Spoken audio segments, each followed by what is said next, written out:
بسم اللہ الرحمن الرحیم۔ السلام علیکم ناظرین، میں مصویر پروگرام ماہ مبارک رمضان کی خصوصی ٹرانسمیشن کے ساتھ آپ کی خدمت میں حاضر ہوں، اور آج 14 رمضان المبارک ہے، 5 اپریل ہے، اور خود کا روز ہے۔ پروردگار کی بارگاہ میں دعا گو بھی ہوں اور پر امید بھی ہوں کہ پوری دنیا میں آپ جہاں کہیں بھی ہوں گے، صدقے میں محمد محمد علیہ السلام کے خیر نافذ ہوں۔ ناظرین، آپ کو ہمارے پروگرام کے فارمیٹ کا علم ہے، جو بھی آپ اس کے اندر بابرکت ترین ساعتوں میں زندگی کر رہے ہیں، بہترین لحظات گزار رہے ہیں، پوری کوشش کر رہے ہیں کہ اپنے وقت میں رہتے ہوئے ان تمام لحظات کے بارے میں جو کچھ احادیث میں اور قرآن کریم میں وارد ہوا ہے وہ آپ کی خدمت میں پیش کیا جائے۔ اور آج کا ہمارا موضوع بہت اہم رہے گا، فضائل و مسائل رمضان رہے گا۔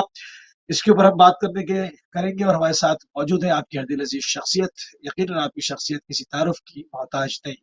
ہمارے ساتھ موجود ہے علامہ سید قلبی عباس رضوی صاحب قبلہ۔ آپ کو پروگرام میں خوش آمدید کہیں گے اور آپ کی خدمت میں سلام عرض کریں گے۔ وعلیکم السلام ورحمۃ اللہ وبرکاتہ، حیاکم اللہ۔ جزاک اللہ قبلہ، جزاک اللہ تازی۔ جیسے کہ آپ کے علم میں ہے کہ ہمارا جو موضوع ہے فضائل و مسائل رہے گا، اور تھوڑی دیر کے بعد ہم اس میں آپ کو بھی شامل کرنے کی کوشش کریں گے، لائیو کالز بھی کھول دیں گے، اور تھوڑی سی تمیدی گفتگو کے ساتھ ہمیشہ کی طرح پروگرام کا آغاز کرتے ہیں۔ قبلہ، بنیاد اسلام کن چیزوں کو کہا گیا، اس کی ذرا وضاحت فرما دیں۔ اعوذ باللہ السمیع العلیم من الشیطان اللعین الرجیم، بسم اللہ الرحمن الرحیم، وصلی اللہ علی سید الانبیاء والمرسلین وآلہ الطیبین الطاہرین المعصومین المنتخبین، واللعنۃ الدائمۃ علی اعدائہم اجمعین۔ اما بعد، حاضرین، ناظرین، مشارکین، مشترکین، مشاہدین، سائمین، سلام علیکم ورحمۃ اللہ وبرکاتہ۔ خدا آپ سب کو سلامت رکھے اور آپ سب کی عظیم ترین اس عبادت کو، جو مکمل خلوص پر مشتمل ہے، خدا اسے قبول فرمائے، اور اس عظیم ترین عبادت کی جزا خدا آپ کو بشکل نور اور بشکل روحانیت عطا فرمائے۔ آپ نے ارشاد فرمایا کہ بنیاد اسلام کیا ہے؟ کیا امام باقر علیہ السلام نے ایک عظیم پیغام دیا۔ امام باقر علیہ السلام سے سوال کیا گیا کہ مولا، اسلام کی بنیادیں کیا ہیں، پلرز کیا ہیں؟ ہاؤ ٹو نو، ہمیں یہ کیسے پتہ چلے کہ یہ چیزیں اسلام کی بنیاد ہیں، تاکہ ان بنیاد کو ہم چھوڑیں نہ، یعنی ان اساس کو، بنیاد کو، پلرز کو ہم ترک نہ کریں، بنیاد اسلام سے ہم دوری اختیار نہ کریں، بلکہ بنیاد اسلام کو نگاہ میں رکھیں اور اسی بنیاد کے اوپر اعمال کی عمارت کو یا بلڈنگ کو کھڑا کریں۔ فقال الباقر علیہ السلام بنی الاسلام علی 5 اشیاء۔ معصوم نے ارشاد فرمایا کہ اسلام کی بنیاد جو ہے 5 چیزوں پر رکھی گئی ہے۔ غور فرمایا آپ نے، 5 چیزوں پر اسلام کی بنیاد رکھی گئی۔ صحیح۔ پہلی بنیاد اسلام ہے الصلاۃ، نماز بنیاد اسلام ہے، یعنی نماز سے ہٹ کے، نماز سے کٹ کے، نماز سے بچ کے انسان کسی بھی عمل کو اگر انجام دیتا ہے تو اس کا عمل قابل قبول نہیں ہوگا۔ ان قبلت قبل ما سواہا وان ردت رد ما سواہا۔ نماز قبول تو سارے اعمال قبول۔ تو نماز بنیاد دین ہے۔ موسوی صاحب، نماز ہی ایک انسان نہیں پڑھ رہا ہے، باقی تمام اعمال کو انجام دے رہا ہے، کار خیر بھی کر رہا ہے، چیریٹیز بھی کر رہا ہے، بٹ نماز کی طرف اس کی توجہ نہیں۔ He is not connected to his almighty Allah by namaz, تو کیا اس کے اعمال قبول ہوں گے؟ اس کا مختصر سا جواب یہ ہے کہ نہیں، چونکہ اس نے بنیاد کو ترک کر دیا، لہذا بنیاد کو آپ نہیں چھوڑ سکتے۔ دوسری بنیاد ہے والزکوٰۃ۔ زکوٰۃ جو ہے بنیاد اسلام ہے، زکوٰۃ بنیاد اسلام ہے۔ صرف ایک وجوب کا مسئلہ نہیں ہے کہ زکوٰۃ واجب ہوا آپ اسے انجام دیں، نہیں، زکوٰۃ کو چھوڑنا ہی نہیں ہے۔ پوری زندگی جب سے آپ کے اوپر زکوٰۃ کا وجوب ہو گیا ہے، لہذا زکوٰۃ سے اگر آپ نے دوری اختیار کی، گویا آپ نے ایک بنیاد کو چھوڑ دیا۔ ایک اساس کو چھوڑ دیا. تیسری بنیاد اسلام ہے الحج، حج کا مقر ہونا، حج پر ایمان رکھنا، حج کا اقرار کرنا.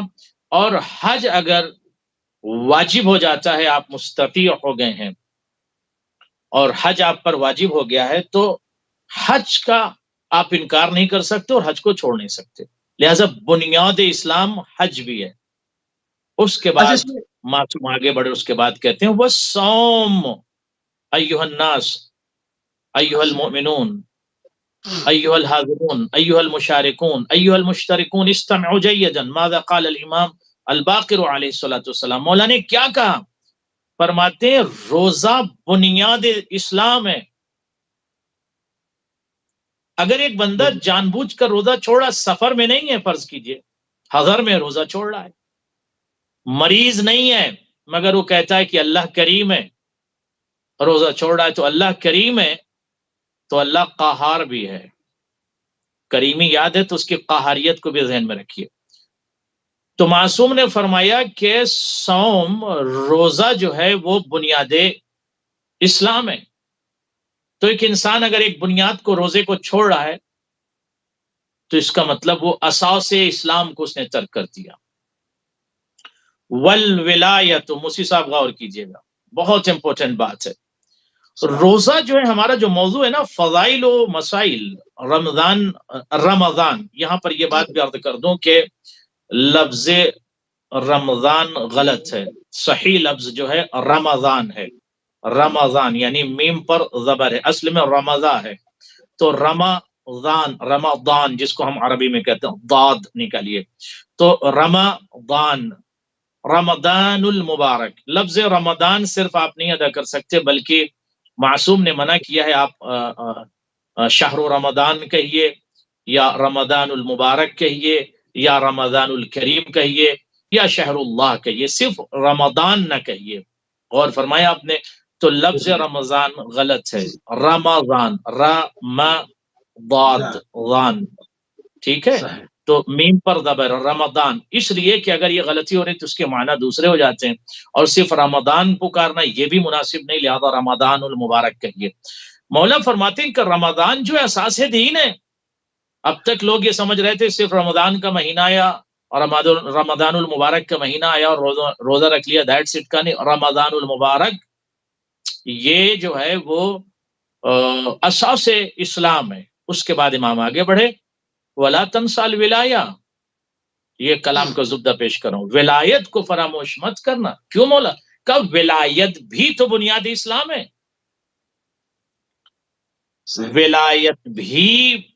ولایت ہی بنیاد اسلام ہے. ولایت بھی بنیاد اسلام ہے.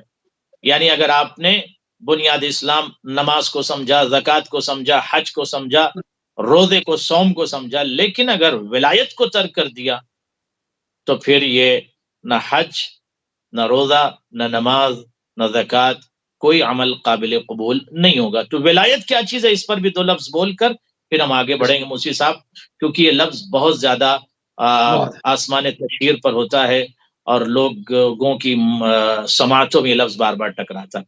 ولایت کا مطلب یہ ہے، اور ولایت کا مفہوم یہ ہے کہ سراپا اپنے آپ کو معصوم کے حوالے کر دینا اور انہیں اپنا ولی ماننا. سراپا اپنے آپ کو، یعنی سانسوں پر امام کا پیرا ہو، گفتگو پر امام کا پیرا ہو، ارادوں پر امام کا پیرا ہو، آپ کی مشیت پر، آپ کے ارادے پر، آپ کے خیالات پر امامت کا پہرا ہو، امام وقت کا پہرا ہو. یعنی ولایت کا مفہوم یہ ہے کہ اگر آپ ولایت کو مانتے ہیں، یعنی آپ وہی عمل، فعل، ایکشن انجام دیں گے جو امام چاہیں گے. امام سے ہٹ کے، امام سے کٹ کے، امام سے دوری اختیار کر کے اگر کوئی عمل آپ انجام دے رہے ہیں تو آپ ولایت کے ماننے والے نہیں ہیں. ولایت کا معنی زبان پر ریپیٹیشن یا تکرار یا وائبریشن کا نام ولایت نہیں ہے. ولایت کا معنی یہ ہے کہ ولی کامل، یعنی ولی کل، مولائے کل، امام کل اور سلطان دو جہاں حضرت علی بن ابی طالب کی ولایت کا اقرار، اور اس وقت امام زمانہ علیہ الصلوۃ والسلام جو پردہ غیب میں ہیں ان کی ولایت کا اقرار. اور پھر صرف اقرار کے ساتھ ساتھ سراپا اپنے آپ کو امام کی خدمت میں پیش کر دینا، یعنی اپنی حیات کو، اپنے وجود کو، اپنی زندگی کو امام کے حوالے کر دینا. اور امام کے مطابق زندگی گزارنے کا نام ولایت ہے. ولایت کا مفہوم یہ ہے. لیکن اگر ایک انسان امام سے ہٹ کے، امام سے کٹ کے اپنے مزاج کے مطابق زندگی گزار رہا ہے، جادہ معصیت پر چل رہا ہے، گناہوں کے شوارے پر قدم رکھ کر وہ عصیان کے دلدل میں جا کر اپنے آپ کو گرا رہا ہے، تو پھر وہ ولایت سے دور جا رہا ہے. ولایت کہنے سے انسان ولایت کا مقرر نہیں ہوتا، بلکہ ولایت دلوں میں اتر جائے، ولایت سانسوں میں اتر جائے، ولایت خیالات میں اتر جائے، ولایت آپ کے شرائن میں اتر جائے، ولایت دل و دماغ میں اتر جائے، ولایت آپ کی پوری زندگی میں اتر جائے. جی بالکل. اچھا، تھوڑے سے مسائل کے اوپر بھی بات کر لیتے ہیں، اور جہاں پر آپ نے اسلام کی 5 بنیادوں کے اوپر گفتگو کی، حج کے معاملے میں تھوڑا سا لوگوں کو شکوک و شبہات کا شکار ہوتے ہیں کہ کب وہ مستطیع ہے اور کب ان پر واجب ہو گیا. مطلب واجب کب ہوتا ہے، اور بعض لوگ ایسے ہیں کہ جن پر مطلب اگر وہ اتنے مستطیع ہے تو اس کی عمر کی کیا قید ہے، کوئی قید ہے یا نہیں ہے، کس وقت کس عمر میں واجب ہو جاتا ہے. اس پہ تھوڑا روشنی ڈال دیں، اور جتنے بھی سوال ناظرین آپ کو کرنے ہیں ہمارے لائیو نمبرز ابھی لگا دیے جائیں گے، تو آپ کو بھی پروگرام میں شامل کیا جائے. دیکھیے، حج جو ہے وہ مستطیع پر واجب ہے، مقروض حج نہیں کر سکتا، قرض لے کر حج نہیں ہو سکتا. لیکن اگر ایک انسان مستطیع ہے، مستطیع سے مراد یہ ہے کہ وہ جب حج پر جائے تو اس کے اہل و عیال کا خرچہ جو ہے باقاعدہ موجود ہو. ایسا نہ ہو کہ اہل و عیال قرضے سے وقت گزاریں اور وہ حج پر چلا جائے. تو مستطیع یہ ہے کہ قوت سنہ، یعنی 1 سال کا خرچ موجود ہو اس کے بیت میں، اس کے گھر میں، اور باقاعدہ وہ شخص مستطیع ہو. تو مستطیع پر حج واجب ہے. فرض کیجئے کہ ایک بندہ مستطیع ہو گیا ہے اور وہ حج انجام نہیں دے رہا ہے، تو وہ یقیناً اساس دین سے اپنے کو دور کیے ہوئے ہے. تو حج واجب ہے، مستطیع پر واجب ہے، اور مقروض پر واجب نہیں ہے. مستطیع کسے کہتے ہیں؟ یعنی جس کے پاس اپنے اخراجات باقاعدہ موجود ہوں، قوت سنہ جس کے پاس موجود ہو. یعنی قوت سنہ کیا؟ یعنی جب وہ حج پہ جا رہا ہے، حج سے واپس آنے کے بعد بھی اس کے پاس اتنے پیسے ہوں کہ وہ بھوکا نہ مرے، کھا پی سکے، اس کی فیملی، اس کے بچے جو ہے وہ، اس کے پاس مصاریف، اس کے پاس اخراجات کے پیسے موجود ہوں، تو یہ تب وہ حج کر سکتا ہے. لیکن ایک بندے کے پاس فرض کیجئے حج پہ خرچ ہو رہا ہے 5 لاکھ، اب اس نے کہا کہ 2.5 لاکھ تو میرے پاس ہے، 2.5 لاکھ میں قرض لے لوں، تو کیا حج ہو سکتا ہے؟ نہیں ہو سکتا. 1 لاکھ قرض لے لوں، نہیں ہو سکتا. 20,000 قرض لے لوں، نہیں ہو سکتا. قرض اگر شامل ہے حج میں تو حج نہیں ہو سکتا. حج مستطیع پر واجب ہے. اگر آپ اجازت دیں تو آج رمضان المبارک کے حوالے سے میں کچھ مسائل آپ تک پہنچا دوں آپ کی خدمت میں، اور ناظرین کی خدمت میں کچھ اہم مسائل جو کہ بہت زیادہ ضروری ہے. بسم اللہ قبلہ. جی دیکھیے، روضہ جو ہے وہ روضہ کے لیے جو ہے وہ حضر شرط ہے. لیکن ایک بندہ اگر سفر میں ہے تو اس کے اوپر اس کا روضہ قصر ہے. تو قصر ہے تو کیا مطلب ہے؟ یعنی کیا اس بعد میں ادائیگی نہیں کرے گا؟ نہیں، ادائیگی کرے گا. الحضر او ما بحکم ہی، جو آغا سیستانی صاحب کا فتویٰ ہے کہ اسے حالت حضر میں ہونا چاہیے، یا ایسی کیفیت میں ہو جسے حضر کہا جائے. فلا یجب الصوم علی من کان فی سفر تقصر فیہ الصلاۃ. اگر کوئی شخص سفر میں ہے جہاں پر نماز اس کی قصر ہو جاتی ہے تو اس کا روزہ بھی قصر ہو جاتا ہے. اب اس کے بعد آگے بڑھ کر آغا سیستانی کہتے ہیں بل لا یصح من مثل هذا الشخص.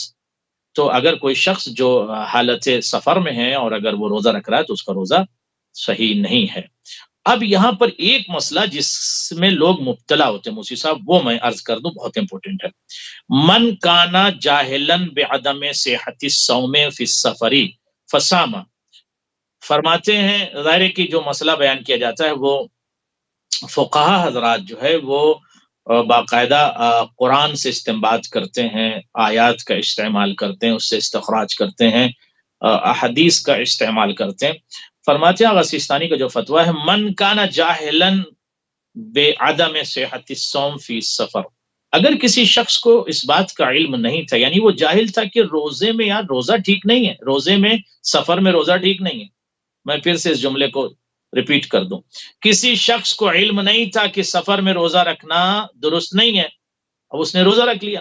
ہوتا ہے بہت سارے، آپ قرآ میں چلے جائیں، اریاف میں چلے جائیں، دیہات میں چلے جائیں، مناطق میں چلے جائیں، بہت سارے ایسے لوگ ہیں جو حالت سفر میں بھی روزہ رکھے ہوئے ہیں. اب جب ان سے اچھا ہمیں پتہ نہیں تھا، میرے ساتھ اس طرح سے بہت سارے لوگوں سے ملاقات ہوئی جو نماز کے سلسلے میں، روزے کے سلسلے میں وہ قصر کی کیفیت کو نہیں سمجھ پاتے. تو اب یہاں پر جو فتویٰ ہے، وہ جو مسئلہ ہے وہ پیش کر دوں کہ من کانا جاہلن بعدم صحت الصوم فی السفر، اگر کوئی شخص جاہل تھا، اسے علم نہیں تھا کیا کہ سفر میں روزہ رکھنا درست نہیں ہے، فسامہ، اس نے روزہ رکھ لیا، سفر میں تھا روزہ رکھ لیا جہل کے بنیاد پر، اس کو علم نہیں تھا کہ بھیا سفر میں روزہ نہیں رکھ سکتے، مگر اس نے روزہ رکھ لیا.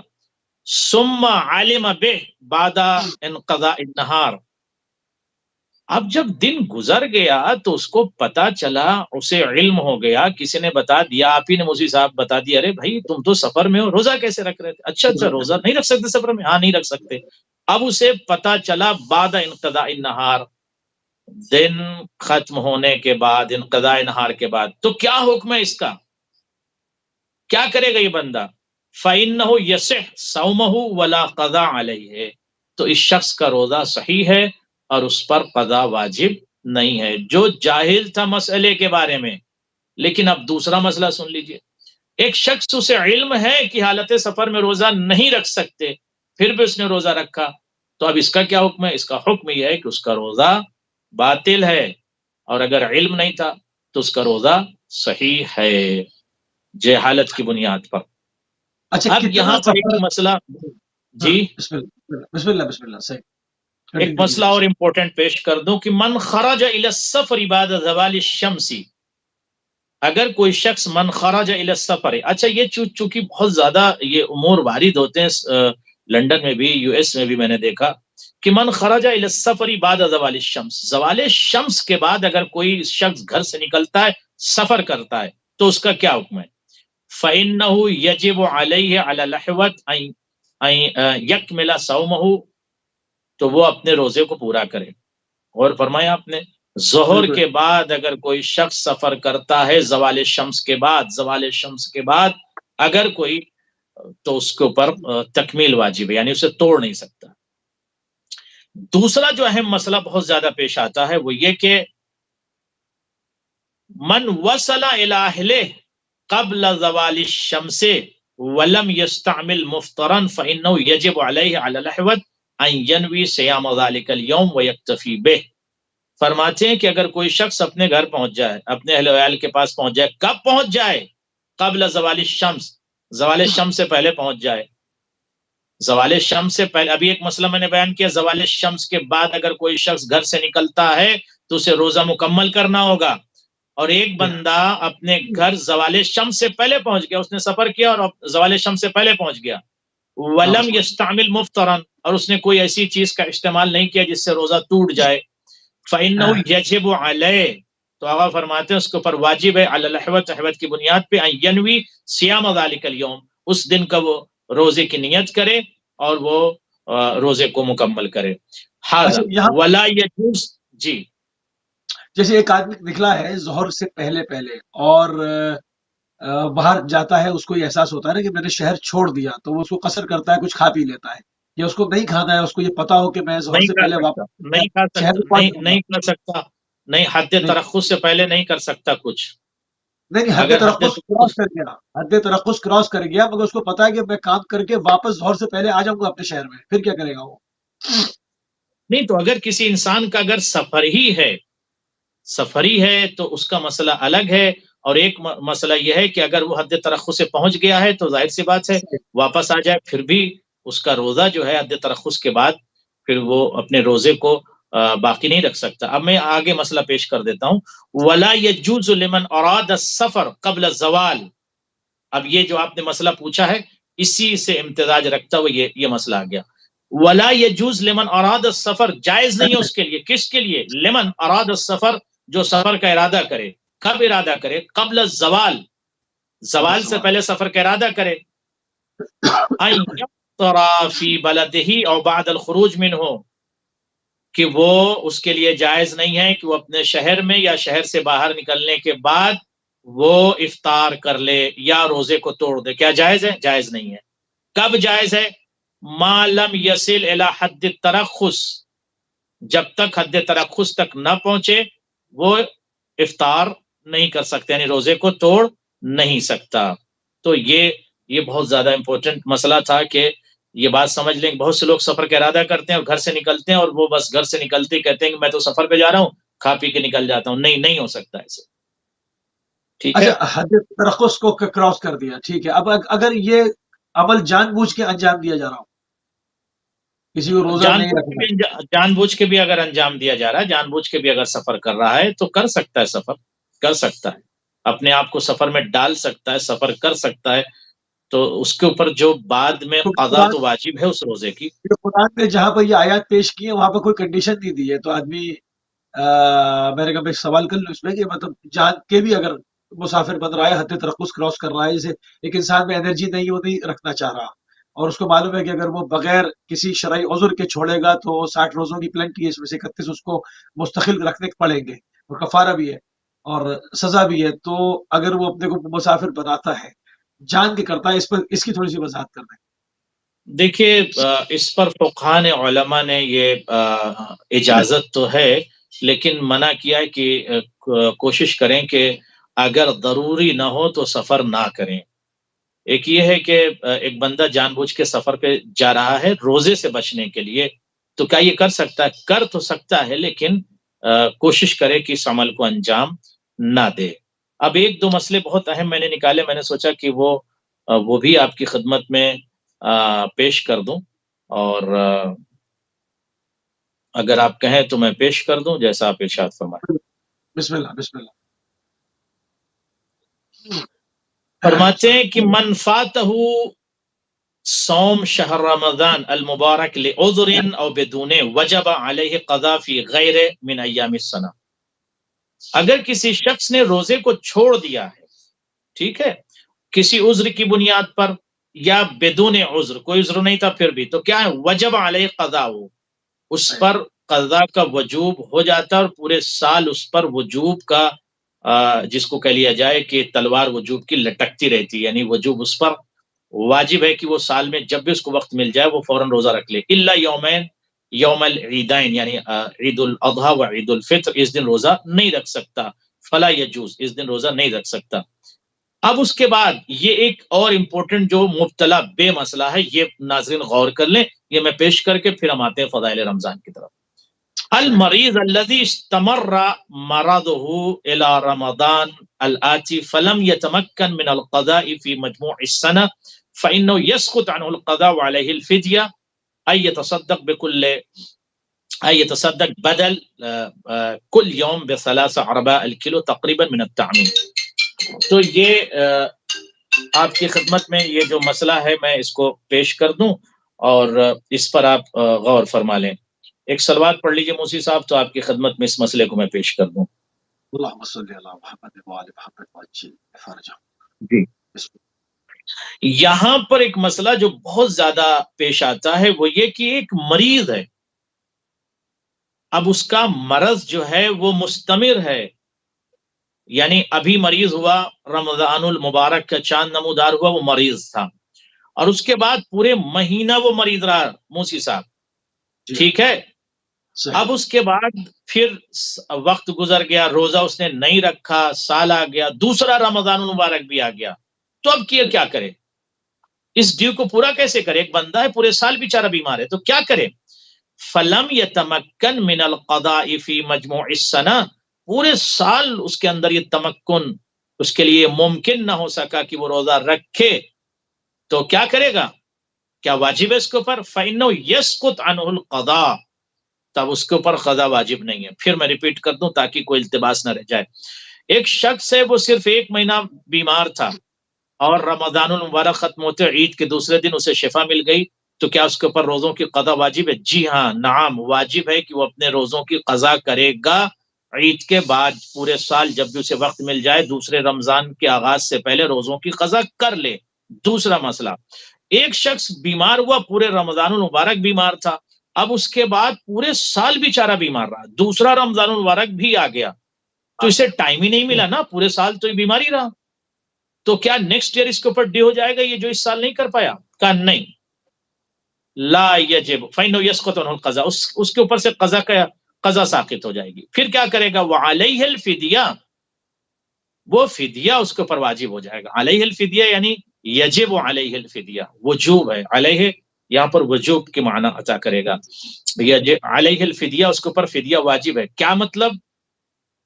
کہ وہ جو ہے ہر دن جو ہے وہ فدیہ طعام سے، یعنی جو غذا جو ایک فدیہ معین ہے وہ عطا کرے گا. فرض کیجئے 30 دن کا جو فدیہ ہے اسے دینا ہوگا. غور فرمایا آپ نے؟ تو یہ بہت زیادہ امپورٹنٹ مسئلہ تھا، اس لیے ہم نے بیان کر دیا. اگر آپ کہیں تو ایک آدھ مسئلہ بیان کر دو، ورنہ پھر ہم فضائل کی طرف آتے ہیں، وقت ہمارے پاس کم ہے. بسم اللہ قبلہ، ایک آدھ مسئلہ اور بیان کریں. بسم اللہ. جی، فضائل رمضان کی طرف آتے ہیں انشاءاللہ. تو آپ کا جو پہلا سوال تھا، بنیاد اسلام 5 ہے، میں نے آپ کی خدمت میں بیان کر دیا. اور اگر آپ کہیں تو میں ایک اہم مسئلہ اور پیش کر دوں آپ کی خدمت میں کہ امیر المومنین علی بن ابی طالب نے نہج بلاغہ میں یہ ارشاد فرمایا کہ الصیام ابتلاء لاخلاص الخلق، روزہ جو ہے وہ روزہ مخلوقات کے خلوص کا امتحان ہے. خلق خدا یعنی پوری کائنات کے جو افراد ہیں، جہان بشریت، مسلمین، مومنین یا مومنون. اچھا، یہ لفظ جو ہے یہ بھی عرض کر دوں، کبھی ہم لوگ اس کو مسلمین بولتے ہیں، کبھی مسلمون بولتے ہیں، کبھی مومنین بولتے ہیں، کبھی مومنون بولتے ہیں. تو یہ عربی اور لغوی ایک بحث ہے، اس کی بنیاد پر مومنین بھی کہہ سکتے ہیں، مومنون بھی کہہ سکتے ہیں. یہ علماء ادرا ہیں، انہیں پتہ ہے کہ کب مومنون استعمال کرنا ہے اور کب مومنین استعمال کرنا ہے، کب مسلمین کب مسلمون. تو دونوں لفظ اپنے حساب سے دونوں صحیح ہیں. تو مومنون کے خلوص کا امتحان ہے رمضان المبارک. روزہ جو ہے وہ مومنون کے خلوص کا امتحان ہے. جی بالکل صحیح، بالکل صحیح. اچھا، جہاں پر روزے رکھنے کی بات ہوتی ہے تو انسان کے جو ہے وہ زبان کا روزہ ہونا چاہیے، دل کا روزہ ہونا چاہیے، اس کے پورے بدن کا روزہ ہونا چاہیے. اس حوالے سے اس پر تھوڑی سی روشنی ڈال دیں. وہ لوگ صرف کھانے پینے سے رک جانے کو، باز رہنے کو، یا دن میں قرآن پڑھ لیا، نماز پڑھ لی، احکامات بجا لائے، واجب نمازیں جو ہے چیزیں پوری کر دیں، مگر بہت ساری چیزیں جو بدنی ہیں، جن کا تعلق اعضاء و جوارح سے ہے، ان سے روزے دار نہیں ہوتے. اس حوالے سے کیا کہیں گے آپ؟ دیکھیے، مولائے متقیان نے 1400 سال پہلے ایک عظیم ترین پیغام دیا اسی موضوع کو لے کر اور اسی گفتگو کو لے کر. فرماتے ہیں کہ صوم القلب، دل کا روزہ. دل کا روزہ، ابھی تک تو ہم لوگ یہ سمجھتے تھے کہ پیٹ کا روزہ، لوگ یہ سمجھتے تھے کہ کھانے کا روزہ. مولا فرماتے ہیں کہ صوم القلبی، قلب کہتے ہیں دل کو، اور قلب تقلب سے ہے، جو ایک کیفیت میں نہ ہو، جو ایک حالت میں نہ ہو، تو اس کو کہتے ہیں قلب. صبح کچھ ہے، دوپہر میں کچھ ہے، شام میں کچھ ہے، یعنی بدلتا رہتا ہے. کسی انسان سے آپ ملیں، صبح اس کی کیفیت کچھ ہوتی ہے، شام میں وہ کچھ اس کی کیفیت، رات میں کچھ. تو قلب کی کیفیت چونکہ بدلنا ہے، تقلب بہت ہے، تو اس لیے اس کو قلب کہتے ہیں. تقلب کی وجہ سے ایک کیفیت میں نہ ہو بلکہ اس میں تبدیلی آتی رہے، تو اس کو کہتے ہیں قلب. اردو میں ہم لوگ کہتے ہیں دل. صوم القلب، قلب کا روزہ، دل کا روزہ. مولا علی فرماتے ہیں دل کا روزہ، دل کا بھی روزہ ہوتا ہے؟ کہتے ہیں ہاں. صوم القلب خیر من صیام اللسان، زبان کے روزے سے بہتر دل کا روزہ ہے. اللہ، دل کا روزہ ہے تو کیا اس کا مطلب زبان کا بھی روزہ ہے؟ فرماتے ہیں ہاں، زبان کے روزے سے بہتر دل کا روزہ ہے. اللہ اکبر! کتنا، یعنی کتنی اسپرچولیٹی میں ڈوبی ہوئی گفتگو، کتنی روحانیت اور نورانیت ہے اس کلام میں، اس گفتگو میں، اس بیان میں، جو جلال کائنات، نور کائنات، حکیم کائنات، مولائے کائنات نے جو ارشاد فرمایا کہ قلب کا روزہ جو ہے وہ زبان کے روزے سے بہتر ہے. اب اس کے بعد آگے بڑھ کے کہتے ہیں وہ صوم اللسان، پھر زبان کا روزہ خیر من صیام البطن، پیٹ کے روزے سے بہتر زبان کا روزہ ہے. یعنی کس طرح سے مولا نے گفتگو فرمائی؟ پہلے کہتے ہیں دل کے روزے سے، زبان کے روزے سے بہتر دل کا روزہ ہے. اور بطن کے روزے سے بہتر لسان کا روزہ ہے۔ ابھی تک تو ہم یہ سمجھ رہے تھے صرف پیٹ کا روزہ ہوتا ہے، بطن کا روزہ ہوتا ہے۔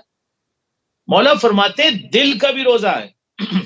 اس کا مطلب یہ ہے کہ صرف اپنے دست مبارک کو سفرہ نعمت تک نہ لے جانا اور اپنے دہن تک لذیذ اور ملذذ غذاؤں کو دہن مبارک تک نہ لے جانا یہ روزہ نہیں ہے، بلکہ دل کا بھی روزہ ضروری ہے اور زبان کا بھی روزہ ضروری ہے۔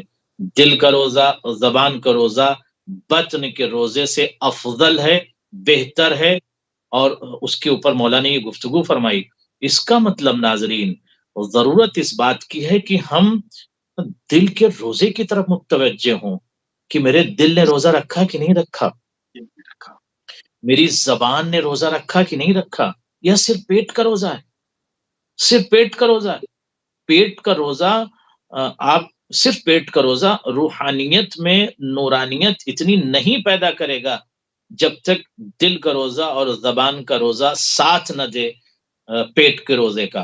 لہذا قلب کا روزہ اور لسان کا روزہ بہت زیادہ ضروری، اس لیے مولا نے کہا، اور یہ نہیں کہا کہ بطن کا روزہ افضل ہے یا اچھا ہے زیادہ زبان کے روزے سے، نہیں کہا دل کا روزہ اور لسان یعنی زبان کا روزہ بہتر ہے بطن کے روزے سے، پیٹ کے روزے سے۔ اچھا یہاں پر بین القوسین ایک جملہ عرض کر دوں، اس کا مطلب یہ ہے کہ ہمیں ہر لمحہ حیات اپنی سانسوں پر پہرا بٹھانا ہوگا شریعت کا اور ولایت کا اور امامت کا، یعنی جو ہماری سانسیں ہیں، جو ہماری فکر ہے، جو ہماری زبان ہے، زبان پر وہی الفاظ آتے ہیں جو دل کے تواصل اور تبادل سے سانسوں تک اور پھر فکر تک، تخیل تک، شعور تک، اور پھر وہ شعور شعار بن جاتا ہے اگر زبان پہ وہ الفاظ آ جاتے ہیں۔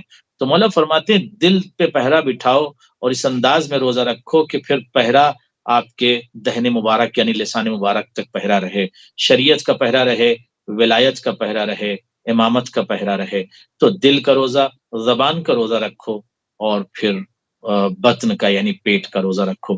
تو جو افراد دل کا بھی روزہ رکھتے ہیں ان کے دل پر ولایت کا پہرا ہوتا ہے، اور زبان پر بھی ولایت نہیں بولتے مگر وہی بولتے ہیں جو ولایت کا حکم ہوتا ہے، نہیں سوچتے، دل میں وہ باتیں نہیں لاتے جو ولایت کے خلاف ہے، جو امامت کے خلاف ہے، جو شریعت کے خلاف ہے۔ ہر بات کو دل میں رکھنے کی اجازت نہیں دی گئی ہے، اس لیے کہا گیا کہ دل جو ہے وہ مومن کا دل بہت ہی عظیم ہے، مثل کعبہ ہے، اس کی ایک عظمت ہے، اس کی ایک بزرگی ہے، اس کا ایک شرف ہے، اس کی ایک ڈگنیٹی ہے۔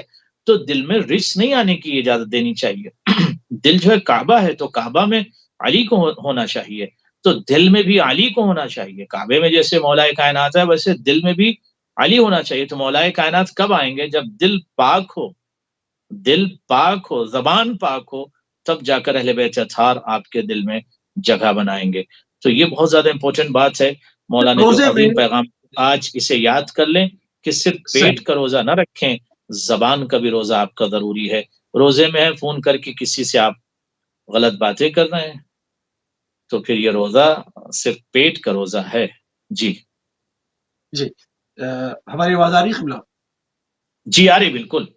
جی اچھا اگر کوئی شخص روزے سے ہے مگر اس میں کسی بھی طور سے نہ جانتے ہوئے، مطلب اس میں سوء ظن نہیں کریں گے، نہ جانتے ہوئے مگر مخالفت امام کی کر رہا ہے، جان کے کرے گا تو پھر تو وہ روزہ کیا دین سے ہی باہر ہو جائے گا، مگر یہ کہ نہ چاہتے ہوئے نہ جانتے ہوئے مخالفت کر رہا ہے وہ حکم معصوم کی، تو اور روزے سے بھی اس پر تھوڑی سی روشنی ڈالنا ہے۔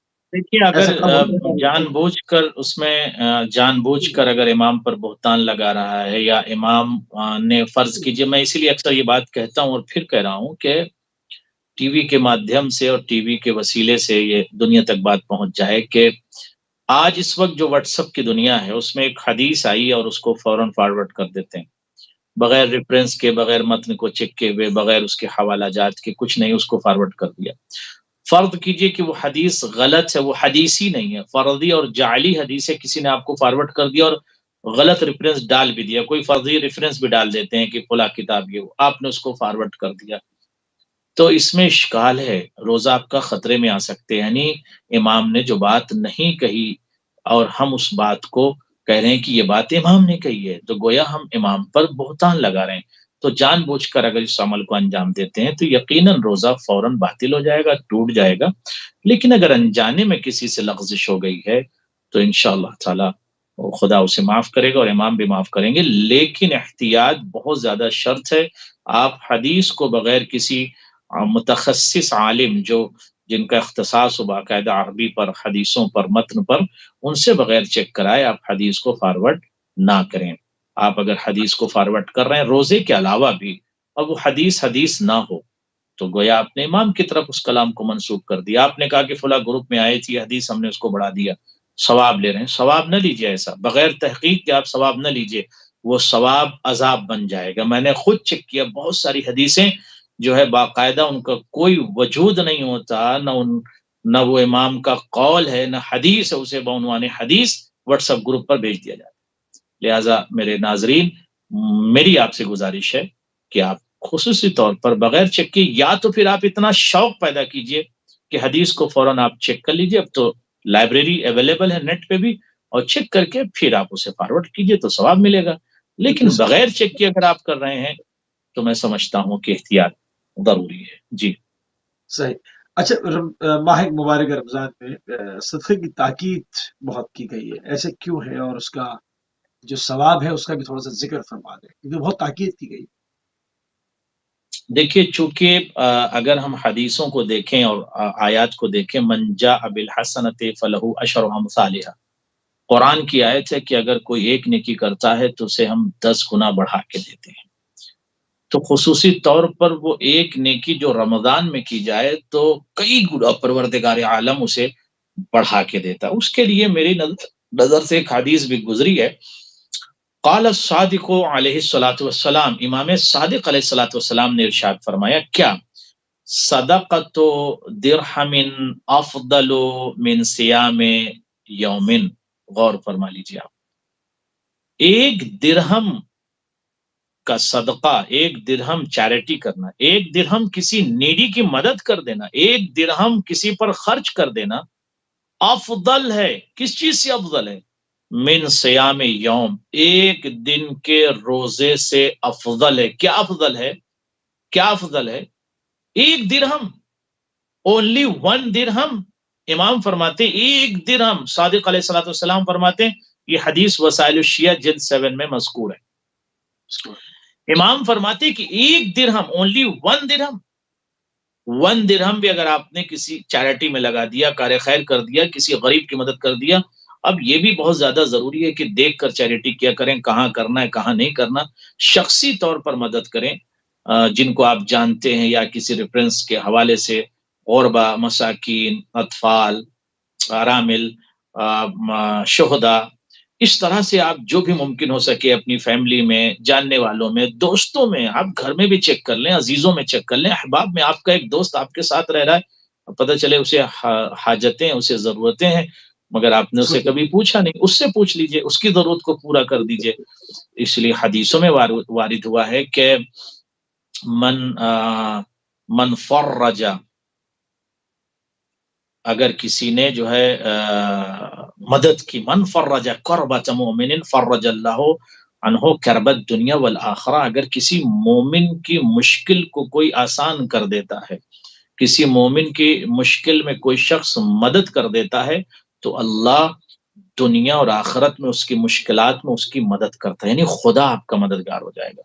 آپ نے دیکھا ایک بندہ ضرورت مند ہے یا اسے کسی مدد کی ضرورت ہے، آپ نے اس کی مدد کر دی تو خدا آپ کی مدد کرے گا دنیا اور آخرت میں۔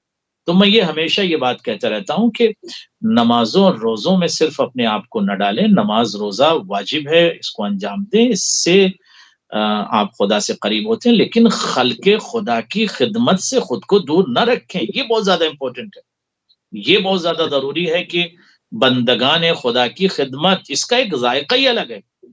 آپ کسی ضرورت مند کو کھانا کھلا کے دیکھیں، آپ کو لطف آئے گا۔ ابھی رمضان المبارک کا دن چل رہا ہے، آپ 10 مومن کو گھر میں بلائیے اور افطاری کیجیے اور انہیں کھلائیے، مومنین کو کھلائیے، آپ دیکھیے اندر سے آپ کو سکون محسوس ہوگا۔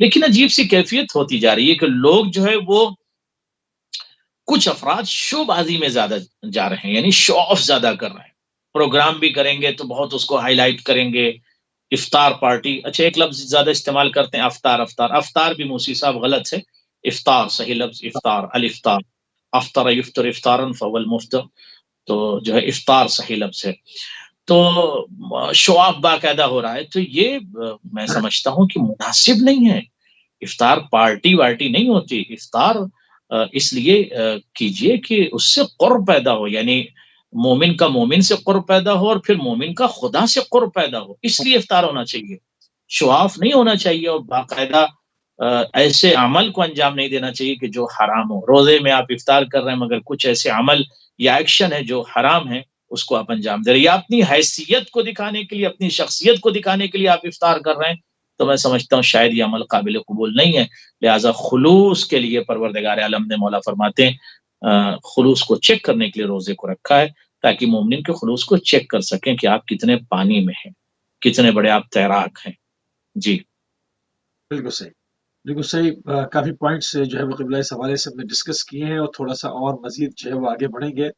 اہل بیت علیہ السلام کے بعض وہ اقوال جو کہ ماہ مبارک رمضان کے متعلق ہے قبلہ، اس کی ذرا شرح بھی کر دیں، ترجمہ بھی کر دیں، شرح بھی فرما دیں، جتنا ہمارے پاس بقیہ بھی تقریباً 7-8 خدا 8-10 منٹ کے پاس 9 منٹ ہے ابھی۔ کتنے جی جزاکم اللہ، خدا آپ کو سلامت رکھے۔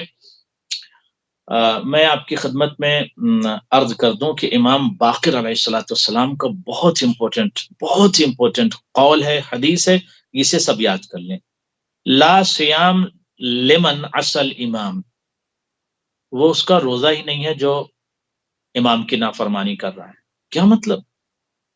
یعنی امام کے حکم کے خلاف جا رہا ہے، ایک بندہ ہے اپنے آپ کو شیعہ کہتا ہے لیکن گناہ کر رہا ہے اور امام کے خلاف کام کر رہا ہے، یعنی امام منع کرتے ہیں جس چیز سے معصوم نے روک رکھا ہے اہل بیت نے، مگر وہ انجام دیتا ہے، لا سیام، اس کے لیے روزہ نہیں ہے، روزہ تو رکھ رہا ہے بٹ وہ روزے دار نہیں ہے، ولا سیام لعبد،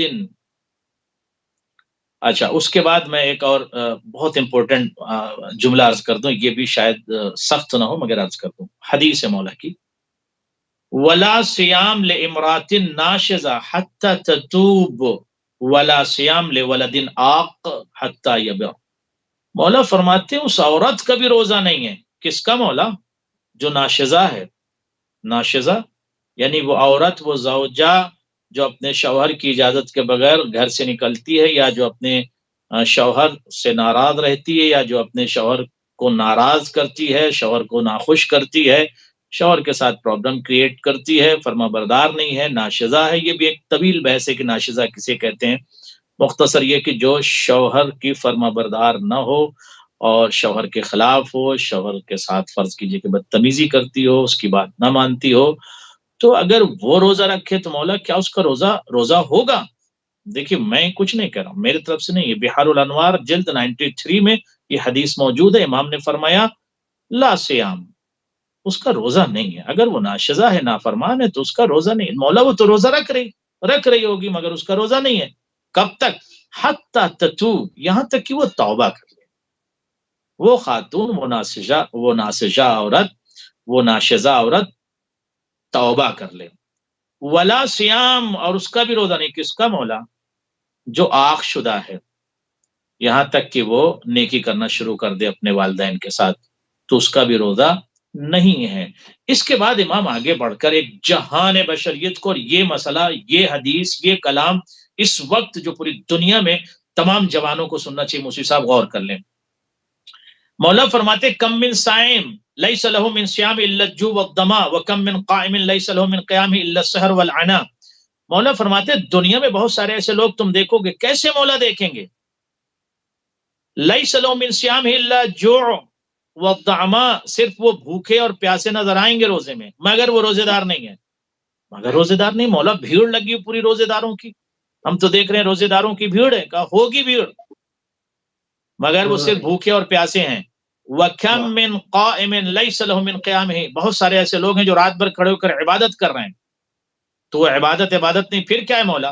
إِلَّا السَّحْرُ وَالْعَنَا، صرف جاگنا ہے اور تھکاوٹ ہے، اللہ نہ رات کی عبادت ہے نہ دن کا روزہ، تو اس کا مطلب یہ کہ ہر شخص یہ نہ سمجھے کہ ہم روزے دار ہیں، ہر شخص نہ سمجھے کہ ہم عبادت گزار ہیں.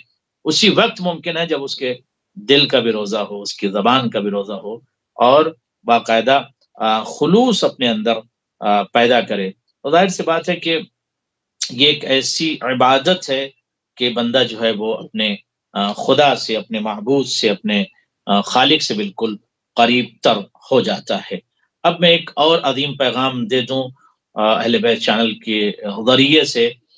امام صادق علیہ الصلوۃ والسلام نے خوشخبری دی ہے موسی صاحب بالکل روزے داروں کو.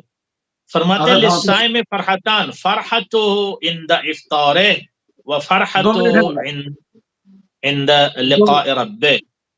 2 روزے منٹ ہے دار بس. 2 مرتبہ اسے خوشی ملتی ہے، اور جو دن بھر کھا رہا ہے تو اس کو تو خوشی کچھ نہیں ملے گی. روزے میں دن بھر کھا رہا ہے، ٹھیک ہے، اسے کیا خوشی ملے گی. لیکن جو بندہ روزے کی حالت میں معصوم، فرماتے ہیں اسے 2 خوشیاں ملیں گی. پہلی خوشی یہ ہے کہ جب وہ افطار کرتا ہے تو اسے خوشی ملتی ہے، اس لیے کہ اس نے پروردگار کے قرب کو حاصل کر لیا، پروردگار سے نورانیت کو اس نے حاصل کر لیا. وہ فرحت عند لقاء رب، اور جب وہ ڈے ایک آف منٹ رہ ججمنٹ گیا میں ہوگا، جی، جب وہ ڈے لاسٹ آف منٹ ہے. ججمنٹ میں ہوگا، خدا سے ملے گا، تو اس وقت اسے خوشی ملے گی. جی کیا فرما رہے ہیں آپ؟ بالکل صحیح. ہمیں 30 سیکنڈ رہ گیا. بسم جی اللہ. 30 کیا سیکنڈ کریں؟ اور رہ گیا. 30 سیکنڈ 30 رہ گیا. بسم اللہ. جی. بس آخری حدیث سن لیجئے 30 سیکنڈ میں. رسول اللہ فرماتے ہیں ان للجنت بابا یدعى الریان لا يدخل منها الا الصائمون. اے روزہ داروں خوشحال ہو جاؤ، اے روزہ داروں آپ کے لیے امپورٹنٹ میسج ہے. اللہ نے روزے داروں کے لیے جنت میں ایک اسپیشل ڈور اور دروازہ اور ایک گیٹ رکھا ہے، اس میں صرف اور صرف روزے دار اس ڈور سے، اس گیٹ سے داخل ہوں گے. کیا مطلب؟ یعنی آپ کو سب کو پتہ چل جائے گا دنیا میں روزے دار کون ہے. جو روزے دار ہوں گے وہ سارے کے سارے ڈائیورٹ کر دیے جائیں گے کہ آپ دنیا میں روزہ رکھتے تھے، آپ کے لیے وہ اسپیشل ڈور اور گیٹ ہے، اس گیٹ کا نام ہے ریان.